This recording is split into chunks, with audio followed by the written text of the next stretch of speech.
Save our planet. Cyclone Nargis is indication of climate change. According to the Center for Science and Environment, or CSE, the recent destructive cyclone Nargis in Myanmar, also known as Burma, with its massive toll on human life, is likely the result of climate change. Citing the United Nations Climate Change Report, CSE's director, Ms. Sunita Narain, stated, "Nargis is a sign of things to come. In 2007, Bangladesh was devastated by the tropical cyclone Sitar. The victims of these cyclones are climate change victims." Ms. Narain went on to call for developed nations to more urgently address greenhouse gas emissions to help mitigate the catastrophic effects of unstable weather patterns for countries with rain-dependent agriculture. Our deepest thanks, Ms. Narain and CSE, for these vital observations. We pray that all humanity quickly joins together to turn the tide on climate change and save lives on our Earth. Latin nations hold summit to address food crisis. Hosted by Nicaraguan President Daniel Ortega, presidents and representatives of 15 South and Central American countries, the meeting's outcome included an approved declaration to boost food production through increased funding and agricultural development.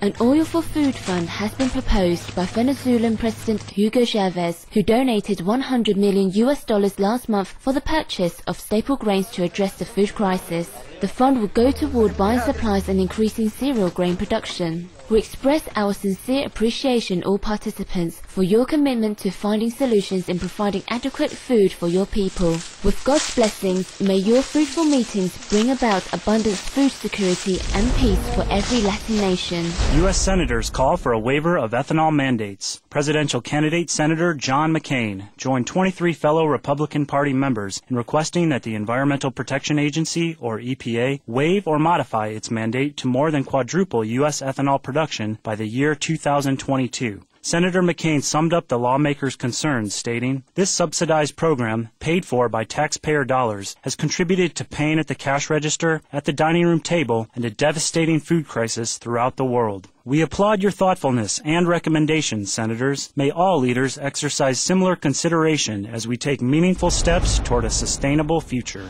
Growing trend to support the wild bee. According to the National Research Council, native bee populations have diminished dramatically following an unknown colony collapse disorder, or CCD, that caused a decline of millions of colonies of bees. Due to their importance in preserving the ecological balance through pollination of crops, plants, and flowers, agriculturists are now encouraging the restoration of native bees by reducing the use of pesticides on their crops and plants. We are glad to hear of this trend, growers. We commend your life-sustaining efforts. May heaven protect the vital wild bees to flourish in abundance, preserving the health and beauty of our world.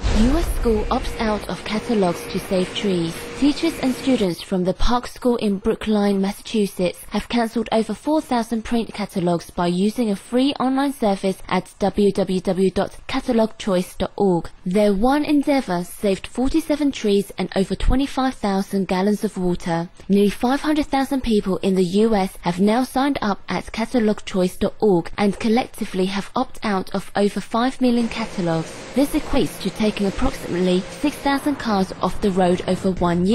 Hats off Park School and the many US participants, and a big thanks Catalog Choice for making the screen service available. May many people benefit our life-giving trees with sustainable choice.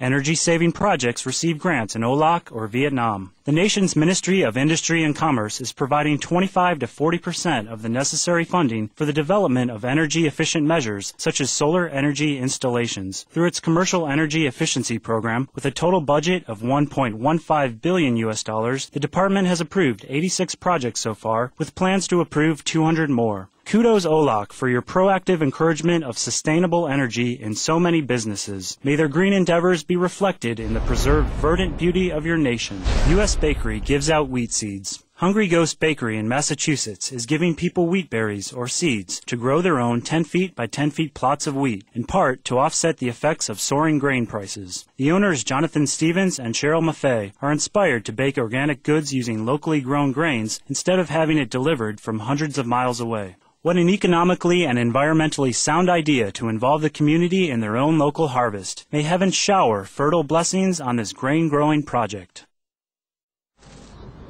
The Scottish Fife diet is reducing carbon footprints. Inspired by the 100-mile diet that originated in Vancouver, Canada, Mike Small and his family are now 6 months into an eating plan that includes only local, seasonally grown food from their 100-square-mile region in Fife, Scotland. With a goal of reducing greenhouse gases through their largely plant-based diet, 200 local residents so far have adopted the Fife diet, and more land is being allotted for a community garden. Duncan McLaren of Friends of the Earth Scotland stated, "Food accounts for about a quarter of household greenhouse gas emissions. Most of that comes from the methane that comes from animal production. So a diet like this, which is quite low in meat, is definitely good for the environment, is good for the climate. Bravo, Mike Small and all Fife residents, who through your acts are bringing us closer to a healthy green planet. May we all be inspired toward individual actions that collectively can make a big difference for the future of our Earth." Global warming disturbs the stability of India's food production. While demand for grain continues to expand in the rapidly urbanizing country, output of staples such as wheat have turned unsteady in recent years. This is due to water stress and declining soil health, which are some of the effects of global warming. Dr. Mihir Deb is the director of School of Environmental Studies at the University of Delhi, India. He explains to Supreme Master television correspondents in India about the series of climate change problems now occurring in the country. We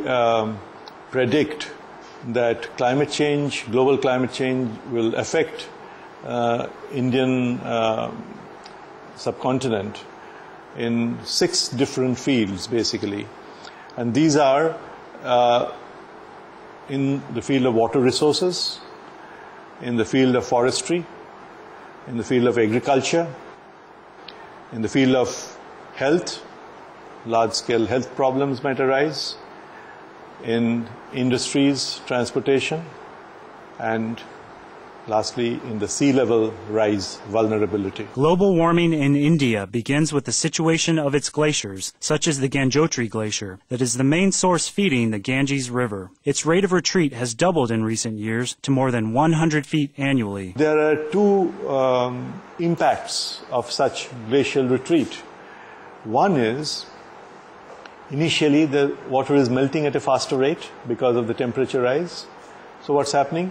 Most of these northern Indian rivers are glacial fed, so we are having a lot of water being discharged into the river. It does cause flooding at times. And also that huge flow of water right up to the Bay of Bengal in the deltaic region, many of the islands are getting inundated. And some of the islands in the Sundarbans have vanished. Totally vanished. The loss of islands in neighboring Bangladesh has caused migrations to northeastern India, but just as serious as overflowing water levels is the opposite extreme. So, one hand, you will have initially surge of water because of the melting, and then maybe after a couple of decades, there will be no more ice to melt.